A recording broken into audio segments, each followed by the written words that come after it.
이제 뭐 얼추 오신 것 같으니까 슬 시작을 할게요. 네, 다시 한번 인사드리겠습니다. 동부증권 마케팅 본부에서 나왔고요. 이종원 대리라고 합니다. 반갑습니다.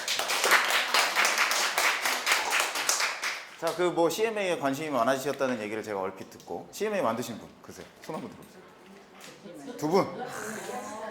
장족의 발전, 장족의 발전. 한 분도 안 계셨는데 두 분이나 만드셨어요. 근데 제가 조금 전에 충격적인 얘기를 들었어요. 그 CMA를 만들어도 넣을 돈이 없으시다는 이런 가슴 아픈 얘기를. 그래서 제가 2주간 나와가지고 여러분 앞에 선 이유는 뭐 여러 가지 이유도 있겠지만 여러분의 살림살이를 나아지기 위해서. 저희 아버지가 누구였죠? 권영길 씨. 네, 뻥이라는 거. 자, 지난주에 했던 거 리뷰부터 하고 들어가죠. 이거 CMA하고 체크카드. CMA와 체크카드는 재테크의 기본이다 말씀드렸어요. 그 옆집 철수 엄마가 1년에 1,000원 벌 때 나는 42만 7천원 정도 벌 수 있다. 다시 한번 말씀드리면 CMA는 수시입출금 보통예금 통장하고 똑같은데 1.25%를 주는 상품이고 보통예금 통장은 0.1% 주는 상품이다. CMA가 13배 이자를 더 주고 체크카드는 저희 동부증권에서 만든 체크카드 이거 뭐 야팔로 온 거 아닙니다. 그냥 들어두시면 돼요. 동부증권에서 만든 체크카드 동부금융네트워크 체크카드가 사용금액의 0.6% 캐시백을 해준다는 거. 그리고 동부화재 상품을 가입한 고객이면 0.6%에 0.5% 더 드려요. 그러니까 1.1% 주는 거예요.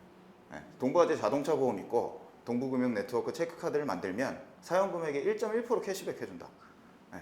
합하면 얼마예요? 그 CMA 이자가 1.25%였고 그 체크카드에서 1.1% 받아가면 2.35% 나오는 거죠. 요새 2.35% 받기 쉽지 않죠. 그거 하고 체크카드는 소득공제가 있다. 사용금액의 30%까지 소득공제를 해준다. 풀로 한 100만 원씩 땡겨 썼을 때 한 42만 7천 원 정도의 효과가 있다는 거. 신용카드 무턱대고 쓰다가 거짓골을 못 면합니다. 네. 신용카드의 노예가 되지 마십시오.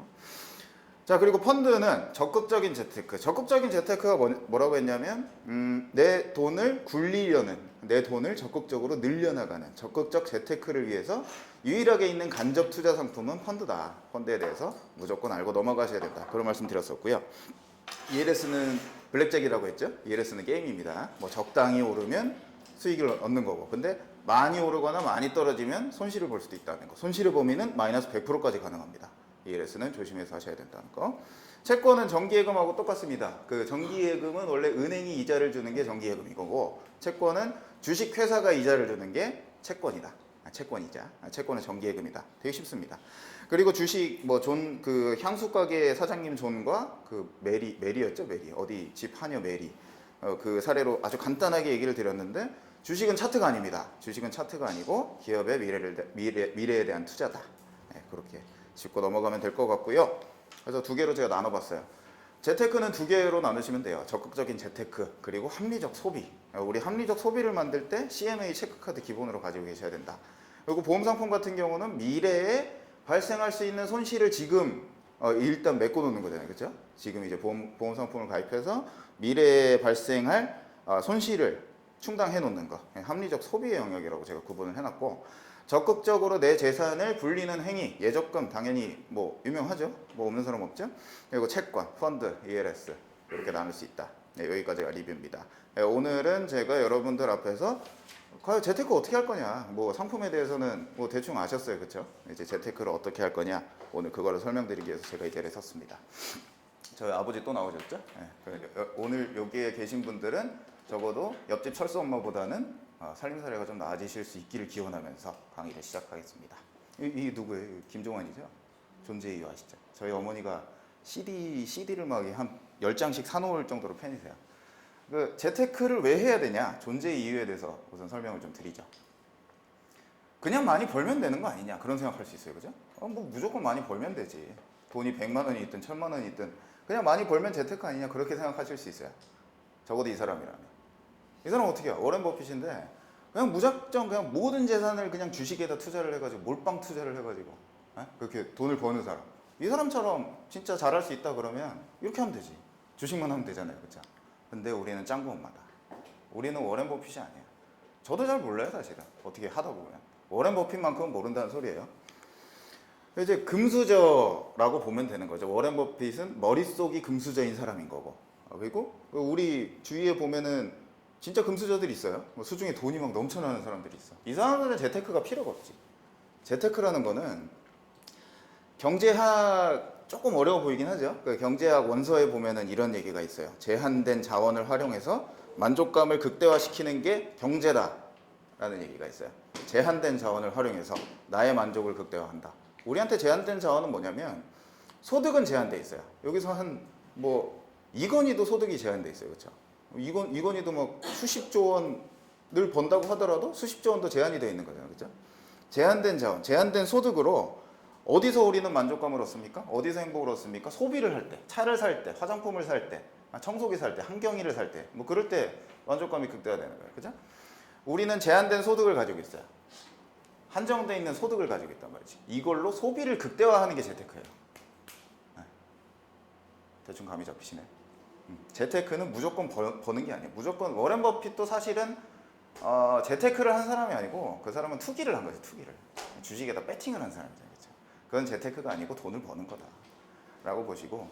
근데 요새 재테크를 하기가 굉장히 어려운 상황이 됐어요. 왜냐면 요새 부동산 해가지고 돈 버셨다는 분들 많이 없으실 거예요. 여기 진접 센트레빌 저희 장모님도 여기 사셨거든요. 별 손해는 안 보신 것 같은데 거의 뭐 분양가하고 거의 비슷비슷한 것 같은데, 그죠? 거기 이제 나중에도 써놨는데 백사동인가 사셨다가 지금 아직도 못 팔고 계세요. 부동산으로 돈 벌기가 되게 어려워졌어요. 근데 그 제 지인 중에 돈을 좀 부동산으로 벌려는 사람은 요새 부동산 투자하려면 반포자이밖에 없대요. 반포자이 사는 거밖에 없대. 부동산 시세 차익을 대체 누가 부동산으로 벌었는지 모를 정도로 요새는 찾아보기 힘들어요. 부동산으로도 돈을 불릴 수가 없어. 그리고 은행 가면은 정기예금 이자 얼마 줍니까? 1.8%. 오늘 기준으로 1.78% 줍니다. 이런 저금리로는 재테크를 당최 나는 소비를 극대화시킬 수가 없어요. 이런 금리로는. 그리고 국민연금은 세금이에요. 가끔 이제 뉴스 보면은 국민연금 너무 안 준다 이런 게 어딨냐 막 이런 얘기를 하는데 국민연금이라는 거는 연금이라는 이름을 달아서 그렇지 연금이 아니라 세금이에요. 국민연금은 내가 돈을 내서 장년층을 키워주는, 장년층을 부조해주는 그게 국민연금. 뭐든 우리가 돈을 좀 벌어보려고 하는데 금리도 낮아, 부동산도 이제 오를 기미가 안 보여. 국민연금은 뭐 나올 거 기대도 안 해. 해봐야 뭐 한 나중에 50만 원 나오겠지.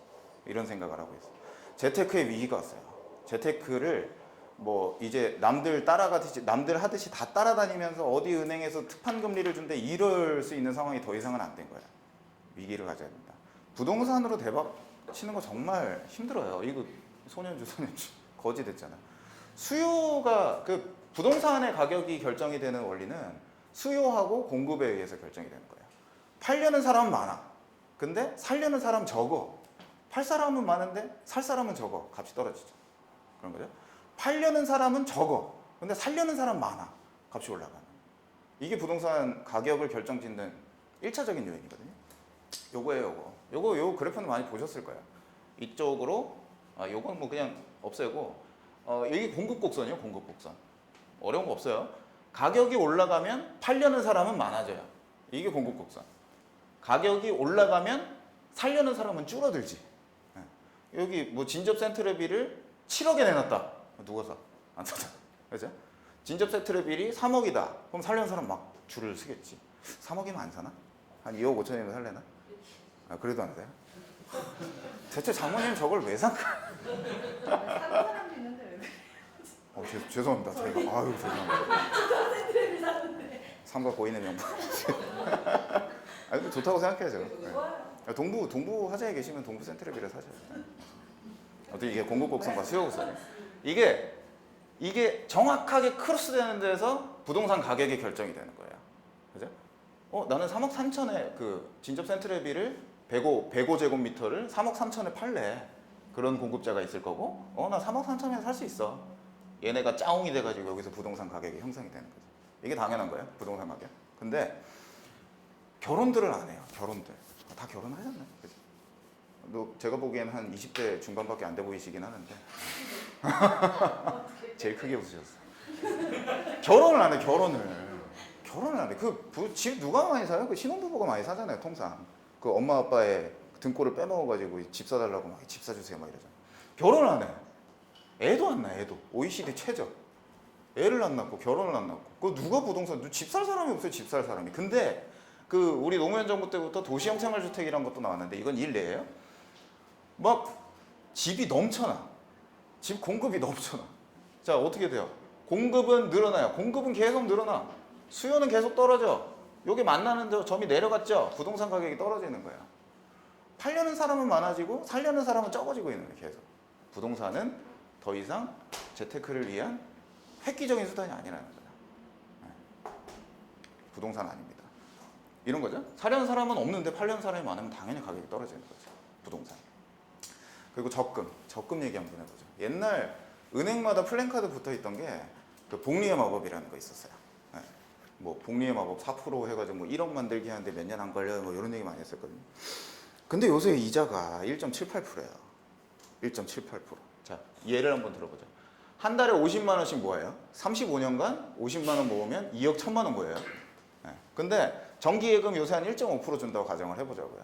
자, 35년 쫙 지났어요. 2억 1천만 원 모았더니 2억 7천만 원 돼. 35년간 고작 이자가 6천만 원 나와 있어. 옛날에 근데 적어도 한 10년 전만 해도 한 4% 했거든요. 정기적금. 그런 거 했으면 저 이자가 3억 원이 붙어요. 이렇게 차이가 나, 이렇게. 더 이상 적금으로도 적금만 들면 돼. 막 내 배고파가지고 100만 원 버는데 80만 원 적금 때려붓고 이러면 난 무조건 성공할 거야. 이런 시대가 아니라는 거예요. 이자 6천만 원 가지고 뭐 그냥 차라리 저 같으면 이거 막 펑펑 쓰고 다니겠다. 저 6천만 원 받더니 6천만 원 말이 되냐는 거죠. 3억 옛날에 3억 받았는데 6천만 원 받아. 살림살이 나아지겠냐 이 말입니다.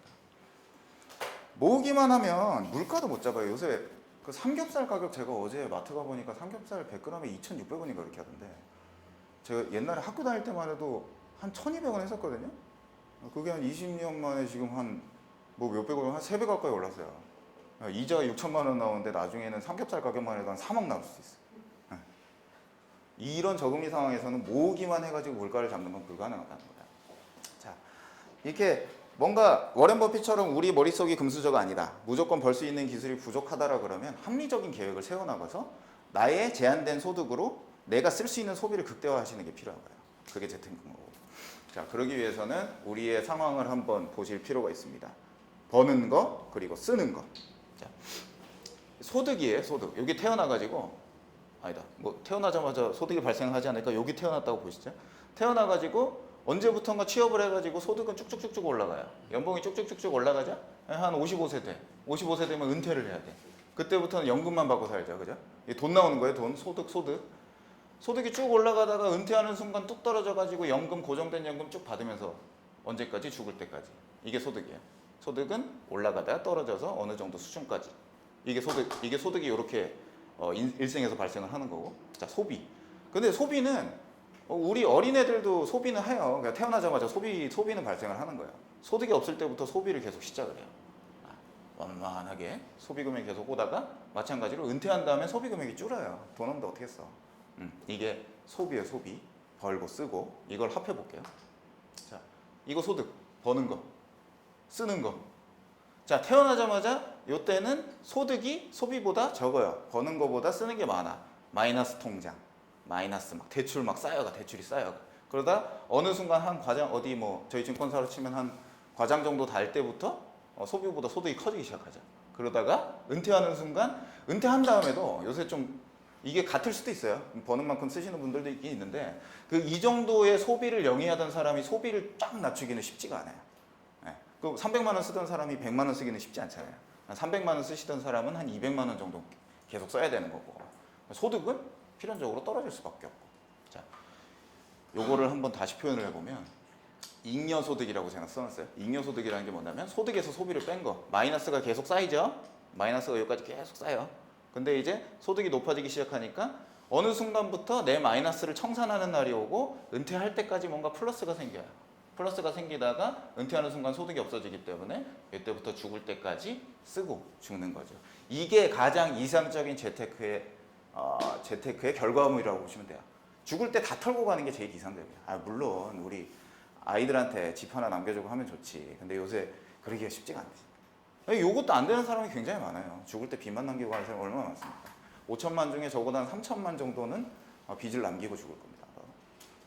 자, 재테크라는 거를 다시 한번 말씀을 드리면 일생의 잉여소득을 죽을 때 0으로 만드는 계획이라고 보시면 돼요.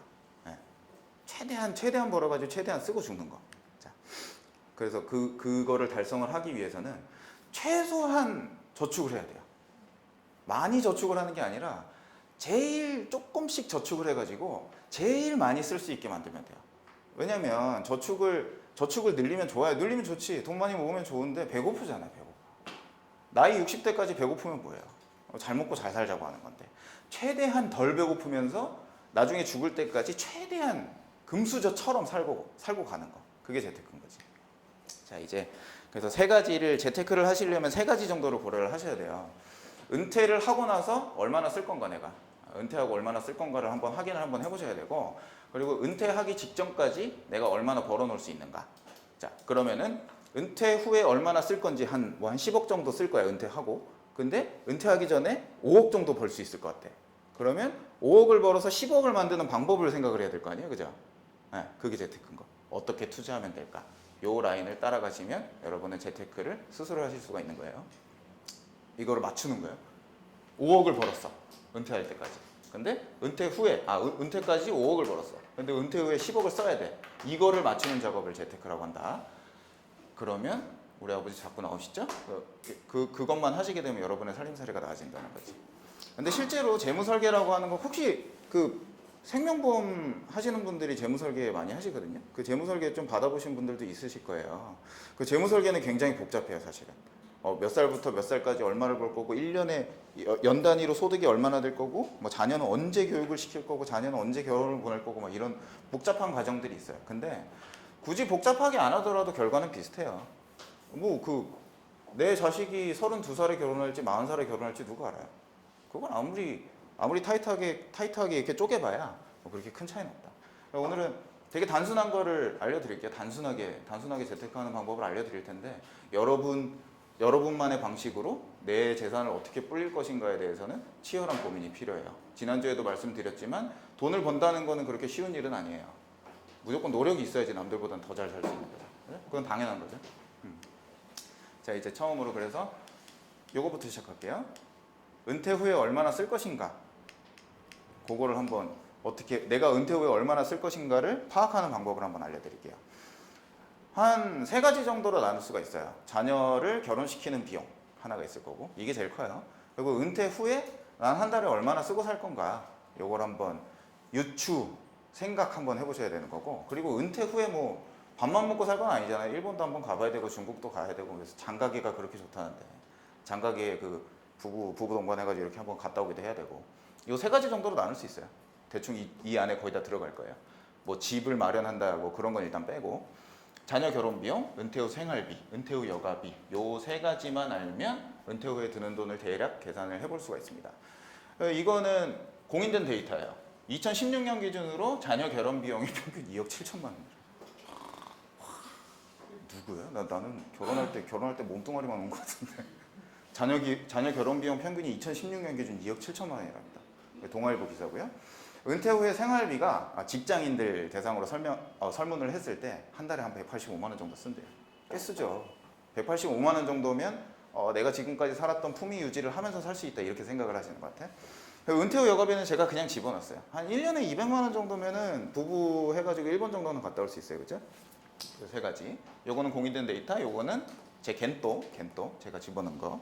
자, 만약에 55세에 은퇴를 해가지고 80살까지 산다면, 자, 자녀 결혼 비용 2억 7천만 원 적어놨고, 은퇴 후 생활비 180, 무조건 80살 되면 돌아가셔야 돼요.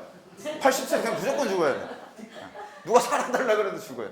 자, 은퇴 후 생활비 한 달에 185만 원 정도 필요하대요. 한 달에 185만 원, 1년 26년간 들어가는 돈이 5억 8천만 원 정도 될 거예요. 계산을 보면. 은퇴 후 여가비 26년간 매달 장가계를 간다고 했을 때 5천만 원 정도가 필요합니다. 얼마? 9억. 은퇴 후에 9억 정도를 써야 돼요. 네. 이거 보자마자 좀 답답하시죠, 그죠? 이게 문제인 것 같아요. 애를 안 낳아야지. 이러니까 자꾸 누가 애 낳아? 2억 7천만 원 준다고. 딸이면 좀 나은 것 같더라고요. 자, 요까지 됐죠? 뭐 합치면 한 9억 정도 벌어야 돼요. 은퇴하고 나서 한 이 정도 써야 된다고. 자, 이제 그럼 두 번째로 은퇴까지 우리가 얼마나 벌 수 있을까를 한번 생각을 해봅시다. 그 돈 나올 구석은 두 개예요. 근로소득하고 사업소득. 사업해서 벌던가 어디 종속해서 벌던가. 근데 한 가지 팁을 하나 알려드릴게요. 우리 소득세법상에 그 소득이라고 하는 게 한 몇 가지가 있어요. 이자, 배당, 부동산 사업, 근로소득, 연금소득, 기타소득, 퇴직소득, 양도소득. 요거는 알아두시면은 뭐가 좋냐면 되게 내가 있어 보여. 이거 아는 사람 이거 알면 되게 있어 보여. 이렇게 외우세요. 이배 부사 근년기 퇴양 통상 이렇게들 해요. 조금씩만 설명을 드릴게요. 이자, 은행이자, 배당, 주식 해가지고 버는 배당, 부동산, 임대소득이나 사업을 해가지고 벌어드는 소득, 근로소득, 일하는 거, 연금소득, 연금으로 발생하는 거, 그죠? 기타소득, 이거 말고 딴 거 기타소득, 퇴직할 때 받는 돈, 양도, 물건 팔았을 때 받는 돈. 이거 알아두시면 되게 있어 보여요. 아, 저 이배부사 근년기 퇴양 이러면은 막 사람들이 되게 있어 보여. 한번 어디 가나 오늘 집에 가서 한번 써먹어 보세요. 자기가 이배부사 근년기 퇴양 알아? 그러면 오늘부터 막 이렇게 우르르 떠받들고 살 수도 있어요. 근데 대체적으로 여기 근로소득하고 사업소득이 주로 돈 나오는 구석이에요. 그래서 오늘은 딴 거는 제치고 이 두 가지만 한번 볼게요. 보는 것도 아니고. 근데 우리가 은퇴할 때까지 벌 수 있는 돈이라고 하면 한 달에 버는 돈에서 쓴 거 필수적으로 써야 되는 것들 있죠? 그거를 뺀 거, 순소득을 구해보자는 거예요. 일단 남는 게 돈이니까 남는 걸로 재테크를 할 수가 있잖아요. 돈 나올 구석, 근로소득, 사업소득이 있는데 거기서 한 달 생활비 빼야 될 거고 자녀 양육비 빼야 될 거고, 그죠? 고등학교 때까지 20년간. 그리고 대학 보냈을 때 얼마나 들 건가 그럴 것도 빼야 될 거고, 대출 다 있으시잖아요. 대출 이자도 빼야 될 거고, 돈 나올 구석에서 돈 들어갈 구석을 빼면 순소득이다. 요거를 구해볼게요. 자, 근데 한번 가정을 해보죠. 사업소득은 아니고, 죄송합니다. 그 근로소득 어딘가 그 동부증권에 사는 저 양성민 저 한번 뒤에 보시죠. 저하고 똑같이 생긴 사람 하나 있네요. 저 친구를 한번 예로 들어볼게요. 한 달에 300만 원 번대요. 많이 벌죠. 아닌가 보다 야. 별로 많이 못 버나 보다. 자, 월소득 300만 원에 양성민 씨가 있습니다. 앞으로 25년간 근무할 수가 있대요. 그러면 이거를 300만 원을 25년간 번다라고 치면 총 9억 원이 모이겠죠? 곱해보면 그래요. 300만 원 곱하기 12 곱하기 25 하면 9억이 나와요. 자, 돈 나올 구석은 9억이다. 근데 이제 아까 네 가지로 제가 분류를 해놨죠. 생활비 물어보니까 한 달에 150만 원 정도 쓴대요. 25년간 쓴다라고 봤을 때 4.5억 원이 생활비로 나갑니다. 그리고 고등학교 때 저 친구가 애가 하나 있거든요. 한 달에 교육비 50만 원 정도 쓴다고 봤을 때 20년간 쓴다. 1.2억 원이 자녀 교육비로 나가요. 고등학교 때까지. 대학교 때 연교육비 1,500만 원, 4년간 치면 6천만 원 대학교 교육비로 나갑니다. 그리고 이자 50만 원씩 30년간 내야 된대요. 30년 원리금 균등 분할 상환으로 해가지고 한 달에 50만 원씩 내서 총 1.8억 원, 원리금 균등 분할 상환, 1.8억 원 정도 나간대요. 자, 이걸 보고 저는 이걸 만들면서 어떤 생각이 들었냐면, 월 생활비 150만 원으로 못 살아요. 150만 원으로 살기 힘들어요. 그리고 고등학교 보내는데 월 교육비 50만 원으로 교육 못 해요. 한 200만 원 들어요, 그죠? 대학교 누가 1,500만 원 보내? 1년에 한 3천만 원 들걸요? 네. 대출 원리금 50만 원만 내고 사는 사람 없을 거예요. 한 100만 원 정도 내고. 자, 이거는 나중에 설명을 드릴게요. 일단 이게 모든 사람이 이렇게 된다고 생각하세요. 지금 일단. 자, 정리를 해보면 25년간 근무하면서 양성민 씨는 9억 원을 벌어요. 그리고 요거를 다 합해보면 25년간 8.1억 원을 써요. 얼마 남아요? 9천만 원 남아. 25년간 9천만 원 남습니다. 이거를 25로 나눠보세요. 그럼 1년에 360만 원 남네. 양성민 씨는 보니까 연간 360만 원 정도 저축을 할 수가 있는 상황입니다.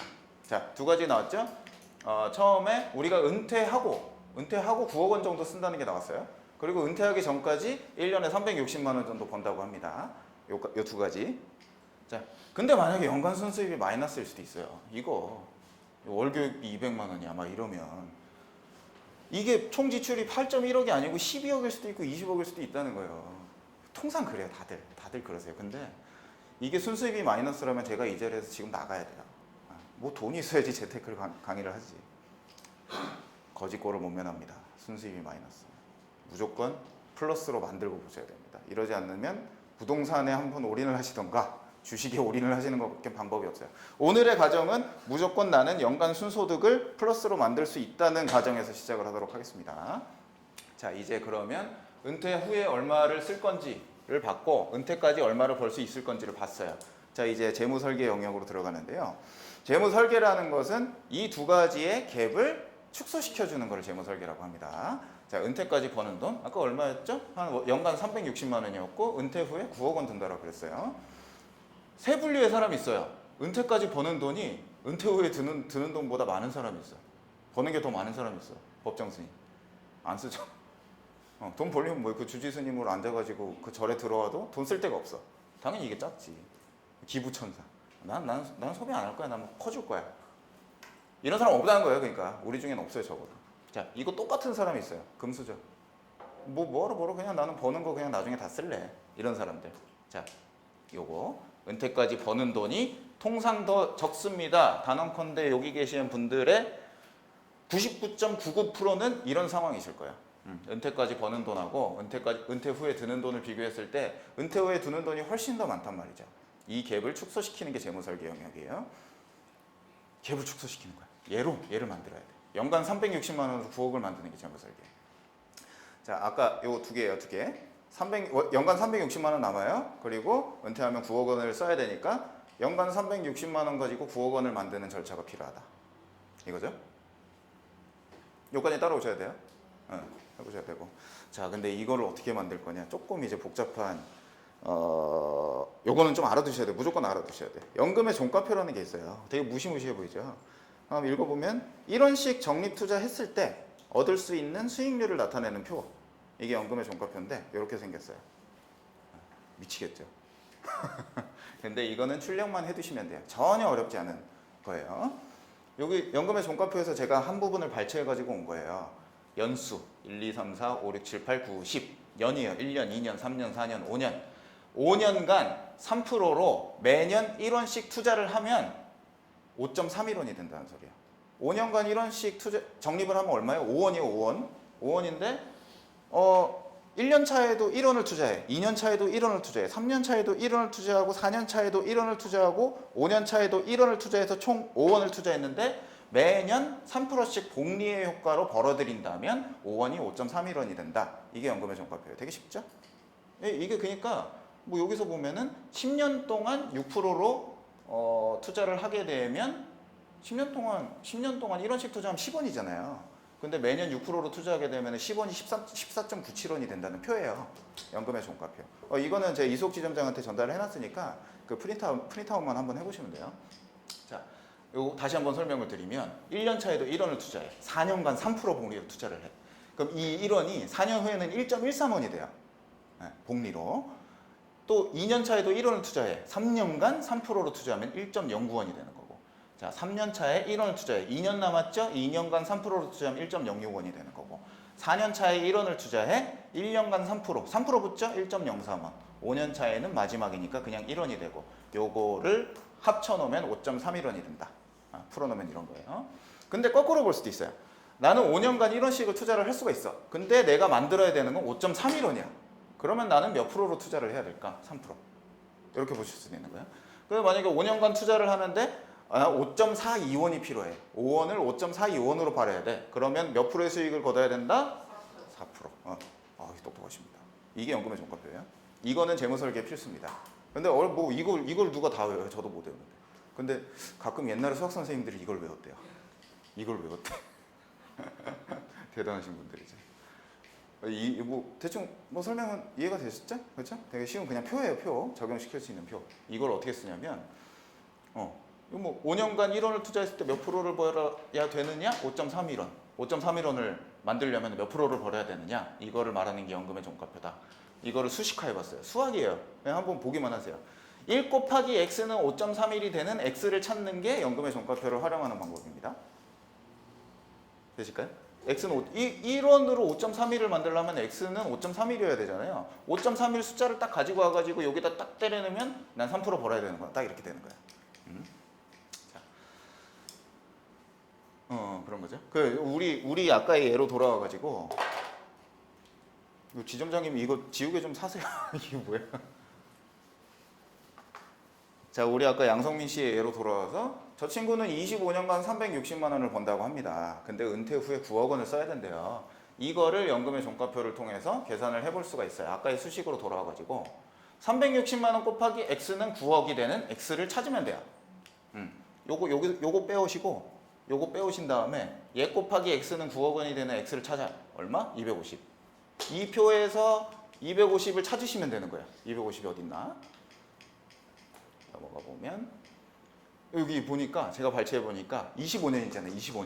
25년간 본대. 25년간 투자할 수 있어. 요거하고 25하고 360하고 9억이라는 거는 결정되어 있는 숫자예요. 그죠? 요거를 활용해서 내가 얼마를 벌 수 있느냐를 유출을 해보는 게 연금의 종가표인데 여기 보니까 25년을 쫙 이렇게 박스를 쳐봤을 때 250하고 제일 비슷한 숫자 여기 있죠.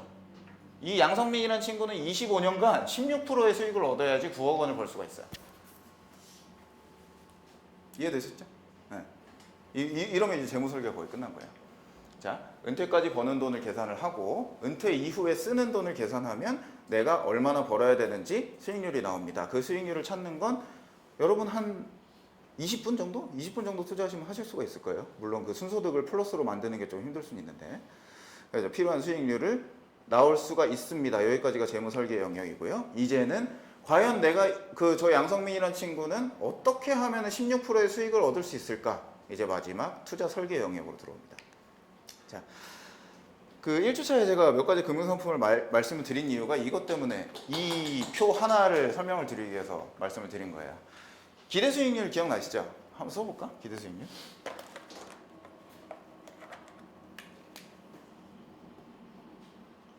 머리가 복잡해지기 시작합니다. 네, 그만 쓸게요. 기대수익률이라는 건 뭐였냐면 내가 몇 프로의 확률로 얼마를 벌 수 있어. 그리고 몇 프로의 확률로 얼마를 손실을 볼 수 있어. 이거를 곱해가지고 더한 게 기대수익률이라고 그랬어요.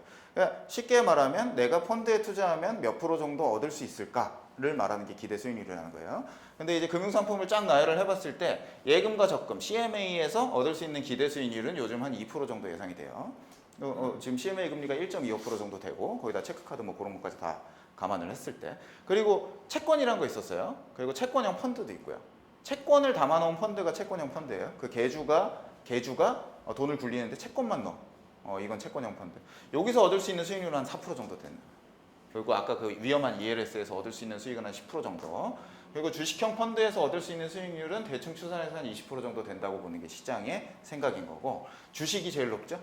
주식은 잃을 수 있는 위험도 많지만 딸 수 있는 확률도 높다. 그래서 주식을 하게 되면 기대 수익률은 한 40% 정도 된다. 이거를 머리에다 일단 집어넣으시고, 과연 양성민은 16%를 어떻게 만들 것인가 만들어 보죠. 요거요? 지금 16% 만들어야 돼요. 이 금융상품 가지고 16%면 대충 어디예요? 뭐 이쯤 있네, 이쯤. 뭐 해야 되겠어요? ELS 하거나 주식형 펀드 해야 되겠죠. 네. 이거를 양성민 씨가 골랐다라고 합시다. 자, 근데 한 가지 보여드릴게요. 이 거울이에요, 거울. 거울이요, 거울. 깨지죠? 거울이 하나만 있으면 다 깨진 거야, 다 깨진 거. 몰빵. 양성민은 주식형 펀드에 몰빵을 했어요. 이거 깨지면 그지 되는 거예요. 몰빵을 하게 되면 이거 같은 드라마에서 나오는 화면일 거예요, 아마. 이 사람이 그진데 법전 들고 있거든요. 이거 지금 부장판사가 됐을 거예요. 그 몰빵을 하게 되면 갑부가 되거나 그지가 돼요. 뭐 주식을 만약에 주식에다 몰빵을 했다고 칩시다. 주식이 상장 폐지가 되면은 이 그지꼴을 모면하는 거고, 주식이 막 위로 막 치솟을 데가 없을 정도로 계속 치솟으면 이렇게 갑부가 되는 거예요. 몰빵을 하게 되면 갑부가 되거나 그지가 됩니다. 아까 제가 여기다가 CMA 쓰고 펀드 쓰고 막 ELS 쓰고 그래놨죠? 근데 이 수익률이 높아질수록 필연적으로 위험은 높아질 수밖에 없어요. 그때 지난주에 설명을 드리면서 채권이라는 거 설명 잠깐 드렸었는데, 채권의 이자율이 8%라는 거는 8%만큼의 위험이 있다는 소리인 거지. 수익률이 높아질수록 필연적으로 위험은 생길 수밖에 없어요. 근데 만약에 주식을 여기서 했다, 벌 수도 있어요. 근데 망하면 완전 꼬라박는 게 주식이라는 거지. 그래서 몰빵이 위험하다는 거야. 근데 이렇게 막 거울이 막 있어. 하나만 깨졌어. 이러면 얘는 살아있잖아. 자, 이 유명한 격언이죠. 계란은 한 바구니에 담지 마라. 한 바구니에 담아놓으면 깨지면 다 작살난다. 그래서 탄생한 분산 투자의 격언이에요, 이게. 그래서 그 주식형 펀드하고 ELS 이렇게 몰빵하는 게 아니라 이제 투자를 설계할 때는 나의 위험도 생각을 하셔야 돼요. 우리 인생 2번 사는 거 아니고 한 번 살다 가는 거잖아요. 80세에 무조건 돌아가셔야 된다니까. 그때까지 주식형 펀드 하나만 가지고 있을 수는 없어요. 왜냐하면 갑부가 될 확률도 있지만 한 번 실패하면 나는 거지가 되니까. 거지가 되는 걸 반지하기 위해서 계란을 한 바구니에 담으면 안 되는 겁니다. 여러 가지로 짜가지고 포트폴리오를 구성을 하는 게 분산 투자. 이거 투자 설계의 핵심이에요. 이제 여러분들의 표정이 멍해지기 시작했어요. 왜냐하면 이걸 어떻게 하나? 되게 어려워 보이죠? 나의 돈 몇 프로는 주식에 넣어야 되고 나의 돈 몇 프로는 채권형 펀드에 넣어야 되냐? 멍해져요. 그래서 그 동부증권 그 증권사에는 그 자산 배분에 대해서 이제 고객들한테 컨설팅을 해야 될 일이 많아요. 저도 영업을 많이 해봤지만 그래서 이런 머티리얼들이 있어요. 이거 저희 영업 직원들이 사내에서만 볼 수 있는 자료거든요. 요게 요런 자료들이 있어요. 모든 증권사에 다 있어요. 거기에 보시면 포트폴리오를 어떻게 구성해야 되는지도 막 이렇게 친절하게 다 설명을 해놨고 이 추천 펀드도 막 올라와요. 추천 펀드도 써주고 회사 채권 같은 거 어떤 거 사면 좋은지 그런 것도 다 준단 말이에요. 이거는 제가 저 이수옥 지점장한테 오늘 왔으니까 한 달에 한 번씩 업데이트를 해드릴 테니까 이수옥 지점장한테 받아가지고 한번 보세요. 이거는 보셔가지고 근데 이게 저희 동부증권 사내한 자료라서 어디로 퍼지면 조금 곤란할 수 있으니까 이거를 보시기만 해도 내 포트폴리오를 어떻게 구성을 해야 되는지 대충 감을 잡을 수 있어요. 물론 이거대로 한다 그래서 무조건 100% 딸 수 있는 상황은 아니지만 적어도 무조건 거지가 되거나 갑부가 될 확률 그 상태는 면하게 해줄 수 있다는 거예요. 알고 투자하는 게 낫죠. 모르고 투자하는 것보다. 자, 이제 한번 그 재무 설계를 한번 해볼게요. 이수욱 씨, 이수욱 씨. 저희 장모님 114동 사셨어요. 그 105제곱미터인데 그 105제곱미터는 한 43평 되잖아요, 그죠? 그거 그때 얼마나 사셨더라? 3억 2천인가 사셨더라고요. 3억 7. 센트레빌 사시는 분 있으세요? 아우 정말로? 이거 거의 다 센트레빌 사셨네요. 제가 처음에 굉장한 말실수를 했네. 자, 여기 근데 114동 101호가 매물로 오늘 나와 있더라고요. 3억 3천에. 3억 3천. 센트레빌 114동에 사시는 이수욱 씨 아니고 이수욱 씨에 대해서 이수욱 씨의 재무 설계를 우리가 한번 해봅시다. 자, 뭐 신상명세를 쭉 보시면요. 45살이에요. 근로자고 어디 일하고 있어요. 월급은 500만 원 꽤 많이 받아요. 그 정년은 10년 남았어요. 55세 되면 무조건 나가야 됩니다. 114동은 본인 소유예요. 대단하게도 대출이 하나도 없어요. 그리고 예금이 5천만 원 있고 주식은 1억 정도 있대. 그리고 이 사람도 80살에 무조건 죽어야 돼. 죽어야 돼. 무조건 죽어야 돼. 야, 무조건 얼마 안 남으신 건 아니시고 뭐 20대 중반이시잖아요, 다 그죠? 한 60살은 더 사셔야 되는 거고. 자, 이 사람의 은퇴 후 드는 돈을 한번 쫙 봤어요. 이거 한번 잠깐 한 10초만 보세요.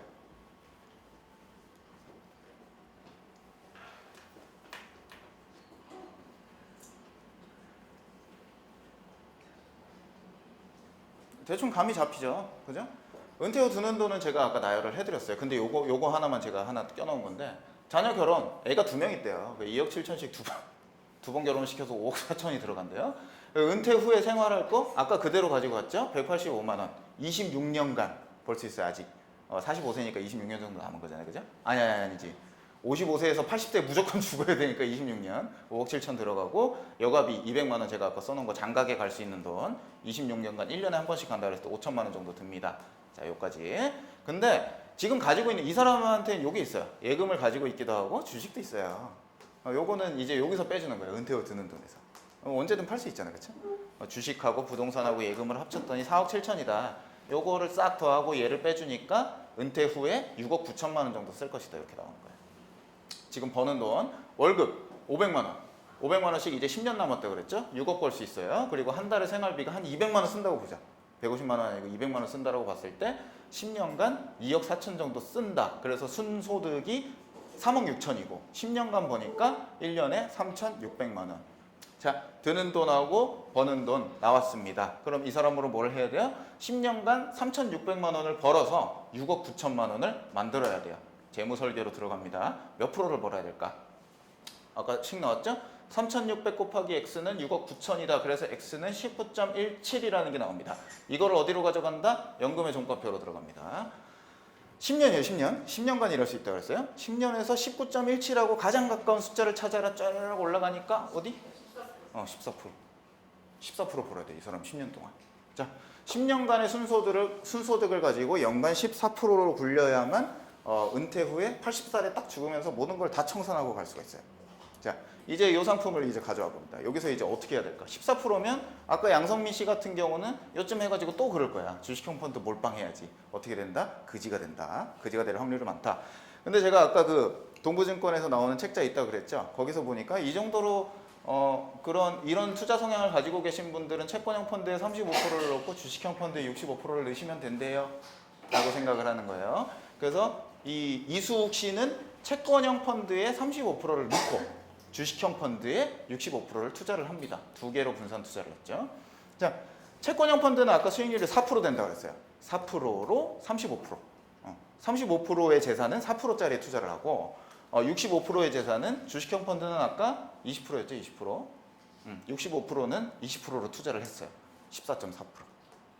요거를 만드는 게 조금 복잡할 수 있어요. 근데 그 아까 여기 5개 정도로 제가 분류를 해놨는데 통상 채권형 펀드하고 주식형 펀드 2개만 가지고 가시면 돼요. 딴 거는 좀 힘들어요. 주식은 공부하기가 굉장히 어렵고요. ELS는 위험성이 너무 큰 거고 이거는 당연히 가지고 있어야 되는 거기 때문에 요 2개로 뭐 이렇게 되는 거잖아요. 식이 채권형 펀드는 4%야. 주식형 펀드는 한 20% 벌 수 있어. 채권형 펀드에 얼마를 투자하고 주식형 펀드에 얼마를 투자했을 때 요거의 합이 14%가 나오게끔 구성만 해주면 되는 거예요. 그죠? 그럼 당연히 뭐 여기를 조금 늘리고 요거를 좀 줄이면 14%가 나오겠죠. 요거는 한번 해보면 되는 거예요. 여기다가 한 60 넣고 40 넣어보고 40 넣고 60 넣어보고 이렇게 하다 보면 14%가 나오는 거고 하다가 힘드시면 이석지 점장한테 계산 한번 해달라 그러면 돼요. 좀 배운 사람이라 가지고 그런 거 잘할 거예요. 자, 그것까지는 됐어요. 뭐 거의 다 왔어요. 이제 그러면은 요거까지는 의사결정이 됐어. 근데 또 하나 되게 걸리적거리는 게 남았지. 주식형 펀드, 채권형 펀드 합하면 국내에 펀드가 2만 개가 있어. 2만 개. 2만 개 중에 펀드를 골라야 되는데 저번에 뭐 말씀드렸을 거예요. 펀드 닥터라고 네이버에서 검색만 해보시면 나온다고. 여기에서 대유형의 채권형 딱 찍으시고 기간을 1년 해가지고 딱 한 다음에 검색을 딱 하면 1년 수익률 순위로 짜라락 나와요. 밑으로. 1년에 5.73 대충 비슷하죠? 이거 채권형 펀드예요. 이거 딱 이름을 한번 봐요. 미래에셋, 솔로몬, 장기, 국공채. 야, 국공채라고 하니까 막 신뢰가 막 생겨요. 그죠? 망하진 않을 것 같아. 나라가 발행을 하는 거니까.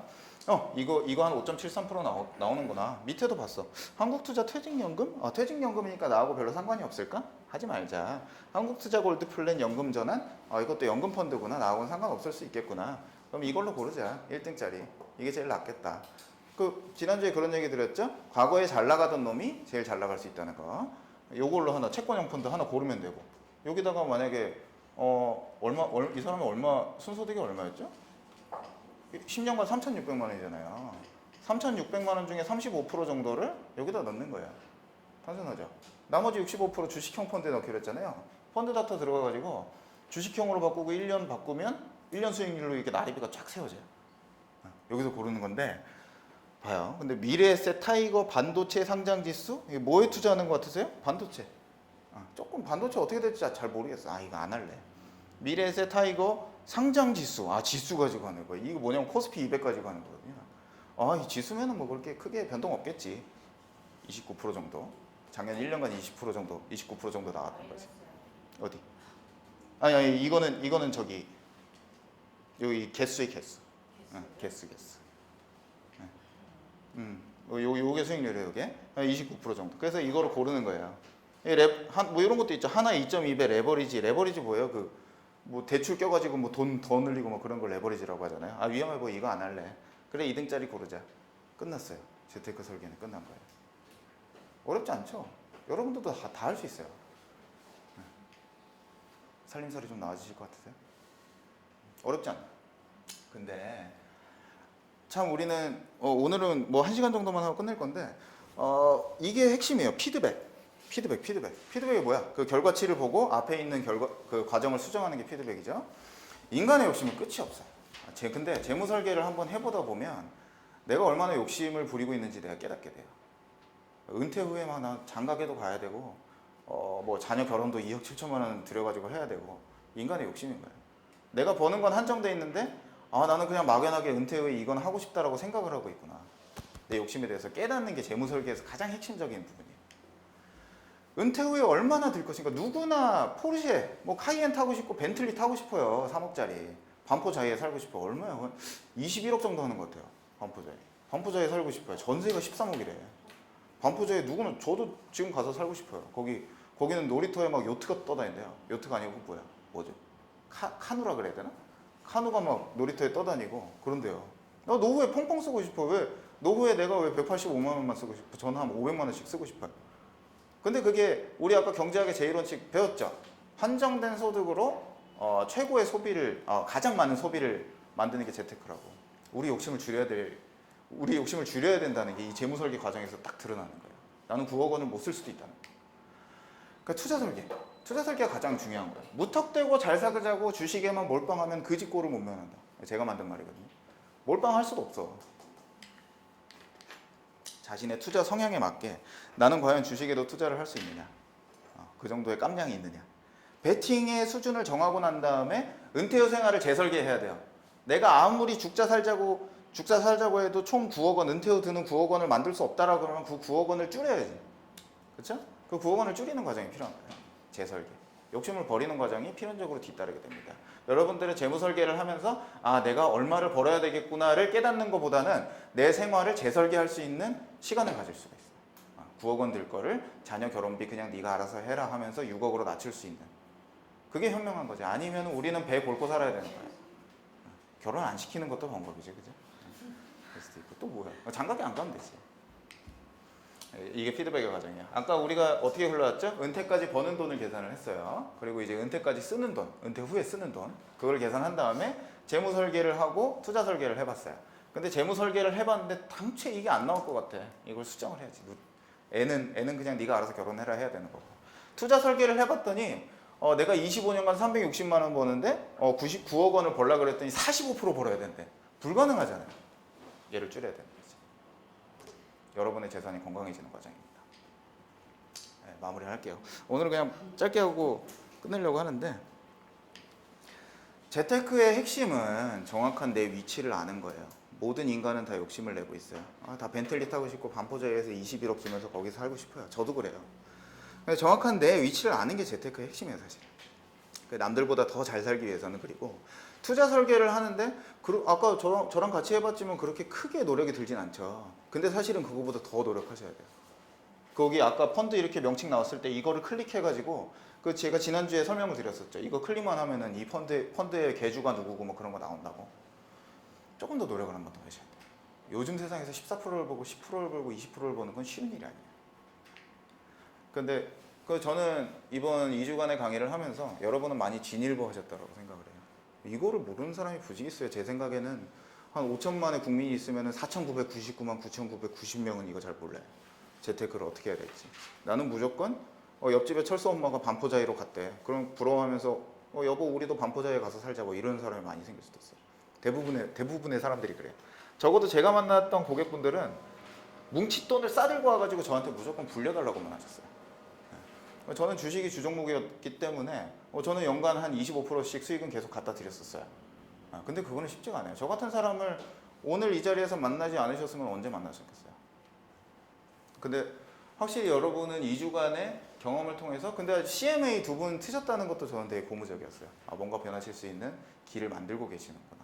이 자리에 오신 분들은 최소한 진일보 하셨다라고 저는 생각을 합니다. 자, 2주간 제가 드릴 말씀은 여기까지였고요. 그 재테크에 대해서 아주 간략하게 설명을 드렸어요. 그리고 앞으로도 저한테 연락을 주시면 이수옥지점장 통해서 연락 주시면 제가 언제든지 상담을 해드릴 수 있고, 저도 영업점 출신이었으니까 고객님의 자산을 불려드리는 뭐 이런 방법에 대해서 많이 알고 있습니다. 그리고 주식에도 어느 정도 투자를 하셔야 돼요. 주식도 좀 아시는 게 필요하시고, 펀드 같은 것도 뭐 펀드 닥터에서 알아보면 무조건 좋긴 한데 펀드 닥터 그 수익률만 본다고 뭐 예전에 잘 나갔다고 나중에 무조건 잘 나가는 것도 아니니까. 펀드 한번 고르시고 이거 제 연락처거든요. 저한테 언제든지 전화하세요. 펀드 하나 고르셔가지고 이 펀드 좋아요라고 언제든지 물어보세요. 네, 그러시고 이거 제 메일 주소인데 제 메일 주소도 하나 필요하신 분 적어두세요. 적어두셔서 저한테 여기 제 핸드폰 번호인데 제 핸드폰 번호로 메일 주소 하나씩 보내주세요. 그러면 제가 한 달짜리 그 펀드에 관한 그 포트폴리오 자료 있죠. 그거 한 달간 매번 보내드릴 테니까 그거 좀 참고를 하시고. 쓰세요.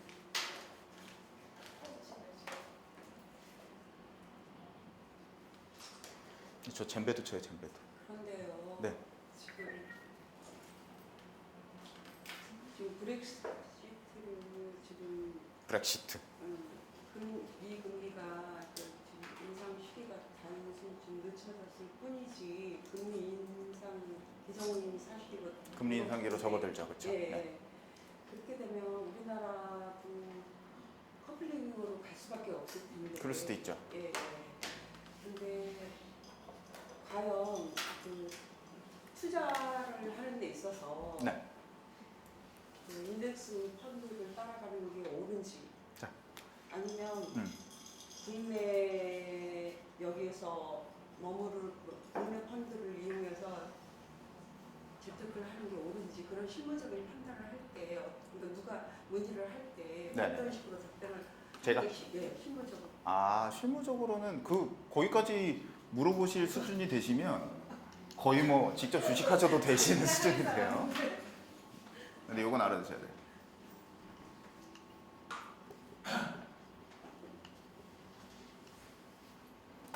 브렉시트 말씀하시고 뭐 미국의 뭐 대세적인 금리 상승 뭐 그런 걸 말씀하셨는데 미국이나 영국 같은 그런 나라를 대규모 개방 경제라 그래요.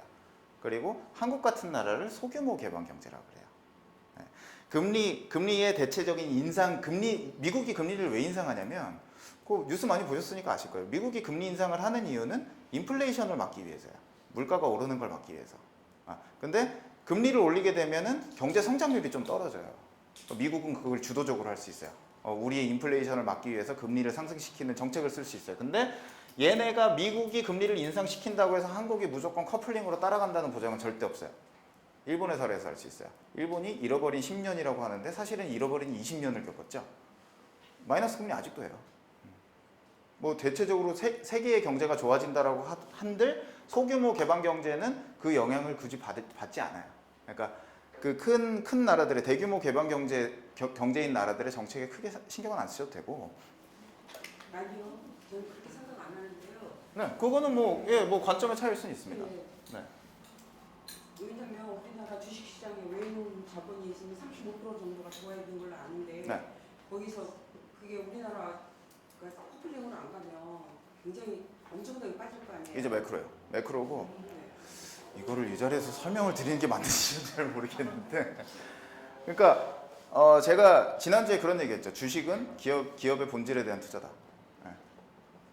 그 삼성전자가 200만 원 갈 거면 지금 100만 원이면 200만 원 가는 거예요. 그 미국이 어떻게 되고 하는 거는 그 주식에는 상관이 없어요. 네.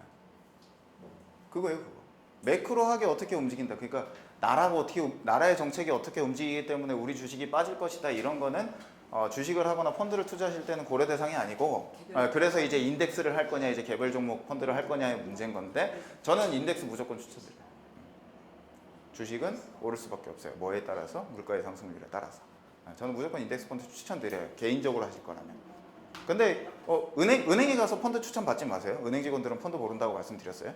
증권사에서 펀드 추천을 받을 때는 개별 종목 투자도 하시라고 저는 권해드리고. 증권사 직원들은 맨날 보고 있기 때문에. 아무튼 여기로 그 메일 주소 저한테 보내주시면은 뭐 광고 행위 그런 거 절대 하는 게 아니고요. 그 한 달짜리 정기 발간자료 제가 드릴 거니까 요거는 저한테 문자만 보내주시면 될 것 같고. 그리고 투자를 할 때 그러면 수수료는 얼마나 떼요? 수수료? 펀드 수수료는 거기 아까 펀드 딱 눌러보면 수수료 딱 떠요. 1%? 펀드는 수수료 그렇게 세지 않아요. 네. 뭔 말씀 드리려고 했는데. 그리고 다음 주에는 그 저보다 좀 풍채 좋으신 그 세무사님 오세요. 그 세무 관련해서 궁금하신 거 많으실 거예요. 여러 가지 일상생활에서 꼭 알아야 할 세무 지식을 설명을 드릴 거니까 다음 주에는 굉장히 유익한 시간 되실 겁니다. 그리고 저한테는 언제든지 연락을 주셔서 여러분들의 살림살이를 나아지기 위한 제 모든 노력을 투입할 각오가 돼 있으니까 언제든지 연락 주시고 저는 여기서 이만 마치도록 하겠습니다. 네, 감사합니다.